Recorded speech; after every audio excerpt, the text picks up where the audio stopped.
નમસ્કાર, આપ જોઈ રહ્યા છો નેશન પ્લસ ન્યૂઝ. હું છું આપની સાથે હેતલ વગર. શનિ, રવિ અને સોમવાર એમ સળંગ 3 દિવસની રજામાં નર્મદા પરિક્રમા કરવા માનવ મહેરામણ ઉમટતા અફરાતફરીનો માહોલ ત્રીજે દિવસે પણ ભક્તો પરેશાન થઈ ઉઠ્યા છે. શનિ, રવિ અને સોમવાર એમ સળંગ 3 દિવસની રજામાં નર્મદા પરિક્રમા કરવા માનવ મહેરામણ ઉમટતા અફરાતફરીનો માહોલ સર્જાયો હતો. ત્રીજે દિવસે પણ ભારે ભીડ અને અવ્યવસ્થાને કારણે ભક્તો પરેશાન થયા હતા. 3 દિવસની રજામાં ગુજરાત ઉપરાંત મધ્યપ્રદેશ, મહારાષ્ટ્ર, પંજાબ અને હરિયાણા વગેરેથી શ્રદ્ધાળુઓનું ઘોડાપૂર ઉમટી પડ્યો હતો. 18 દિવસમાં 8.5 લાખ ભક્તોએ નર્મદા પરિક્રમા કરી હતી. ખાલી શનિવારે, રવિવારે, સોમની રજામાં 4 લાખ ભક્તો નર્મદા પહોંચ્યા હતા, જેને કારણે ભક્તોનો પ્રવાહ રામપુરા તરફ વધી જતા ભારે ભીડ જામી હતી. શહેરાઓ અને વેંગણ ઘાટ પાસે નદી પાર કરવા માટે લોકોને 4 થી 5 કલાક સુધી કતારમાં ઉભા રહેવું પડ્યું હતું. પરિક્રમા માટે રામપુરા તરફ જતા વાહનોને વાવડી ગામ પાસે રોકી દેવાયા હતા.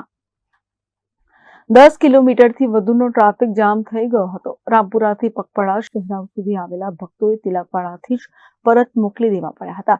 ભીડ વધી જતા અવ્યવસ્થા સર્જાઈ. સેવાભાવી સંસ્થાના ચા નાસ્તો ખૂટી પડ્યો હતો. નાવડીઓ ઓછી પડતા લાંબી કતારો. નાવડીમાં બેસવા માટે કલાકો સુધી લાંબી કતારોથી ભક્તો પરેશાન થઈ ગયા હતા. રેંગણથી કીડી મકોડી ઘાટ લઈ જતી નાવડીઓ વાળાઓએ પણ ભાડા વસૂલ્યા હતા. તો બીજી તરફ લાઈફ જેકેટ વગર જ જોખમી મુસાફરી કરવી પડી હતી. નાવડીમાં ગમે તેમ ફેંકાયેલા લાઈફ જેકેટ ગંદા હોવાથી પહેરવામાં કચવાટ જોવા મળ્યો હતો. કેટલાક પરેશાન ભક્તો તો પરિક્રમા વગર જ પાછા ફરતા ભક્તોમાં ભારે રોષ જોવા મળ્યો હતો. બીજી તરફ ટ્રાફિક જામમાં ફસાયેલાઓને બહાર કાઢવા ₹200 લેવા હતા. કેટલાકે સેવા આપી તો કેટલાક ₹100-200 અને વ્યક્તિના લઈ રોકડી પણ કરી લીધી હતી. જોકે આ માટે પોલીસને દરમિયાનગીરી કરવી પડી હતી. પોલીસે પરિસ્થિતિ સાચવી લીધી હતી અને લોકોને મદદ પણ કરી. પોલીસની પ્રશંસનીય કામગીરી કરી હતી. 3 લાખ લોકો હોવા છતાં નાસભાગની ઘટના બની ન હતી. લોકોએ રાહત અનુભવી હતી. જ્યારે રામપુરા અને તિલકવાડા બંને બાજુએથી ટ્રાફિક જામ થતા હાઈવે પર બસો મૂકીને ભક્તો 8 કિલોમીટર ચાલીને પરિક્રમા પથ પર પહોંચવાનો વારો આવ્યો હતો. ભીડ નિયંત્રણ કરવા સ્ટેચ્યુ ઓફ યુનિટીની 13 બસ મદદ માટે મંગાવાઈ હતી.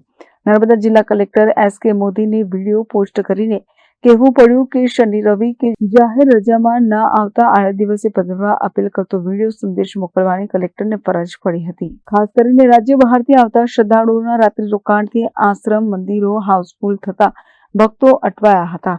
4 વ્હીલર અને ખાનગી બસ પાર્કિંગ આશ્રમો ભાડા વસૂલ્યા હતા. ભક્તોને લૂંટ્યા હતા. હવે જ્યારે પરિક્રમાને માત્ર 12 દિવસ બાકી છે, ત્યારે વહીવટી તંત્રની ખરી કસોટી થવાની છે. તંત્ર વધુ નાવડી, બસો મૂકે, લોકોની પરિક્રમામાં તકલીફ ન પડે તે માટે જિલ્લા વહીવટી તંત્ર વધુ કમર કસે એવી ભક્તોની માંગ ઉઠવા પામી છે. જોકે દર વર્ષ કરતા વહીવટી તંત્ર અને સરકારે ખૂબ સુંદર અને ઉત્તમ વ્યવસ્થા કરી છે, એમાં કોઈ શક નથી. પણ ભીડ વધતા તંત્રના સાધનો ઢાંચા પડી રહ્યા છે. નમસ્કાર. નર્મદા મૈયાની પરિક્રમા ચૈત્ર માસમાં ચાલુ થઈ ગઈ છે અને ખૂબ ભક્તજનો પરિક્રમાવાસીઓ આવી રહ્યા છે. સૌને હું હાર્દિક અભિનંદન આપું છું.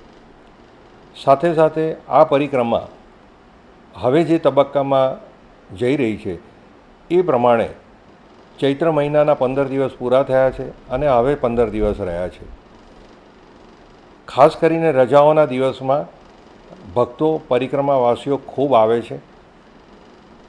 પરંતુ મારી પરિક્રમાવાસીઓને એક નમ્ર વિનંતી છે કે વીકેન્ડમાં એટલે કે શનિ રવિમાં ન આવતા જે ચાલુ દિવસો છે, સોમ, મંગળ, બુધ, ગુરુવારના દિવસોમાં અને રાત્રિમાં આપ આવો તો આપની અમે સેવા કરી શકીએ અને આપની ઉચ્ચ કક્ષાની સગવડો અમે આપી શકીએ. એ માટે ફરીને ભક્તજનોને, પરિક્રમાવાસીઓને વિનંતી છે કે આપની યાત્રા સુખદ રહે, આપ ખૂબ જ સગવડથી અને શાંતિથી અને સુચારુ રૂપે પરિક્રમા કરી શકો એ માટે વચ્ચેના દિવસોમાં આવવા મારી નમ્ર વિનંતી છે. નર્મદે હર.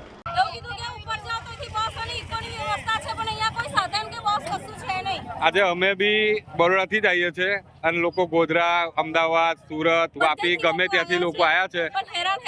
હેરાન થઈ ગયા. સવાર 5 વાગ્યાના આ જો ધક્કા મૂકી ટ્રેક્ટર આ રીતે ભરાય છે. ગાડીઓની કોઈ વ્યવસ્થા ને પ્રશાસન એવું કહે છે કે અહીંયા આગળ પૂરેપૂરી વ્યવસ્થા બસથી માંડીને બધી જ કરેલી અને ભાડા બી બમણા લે છે આ લોકો. Jyoti Jagtap, nation plus news, Rajpipla.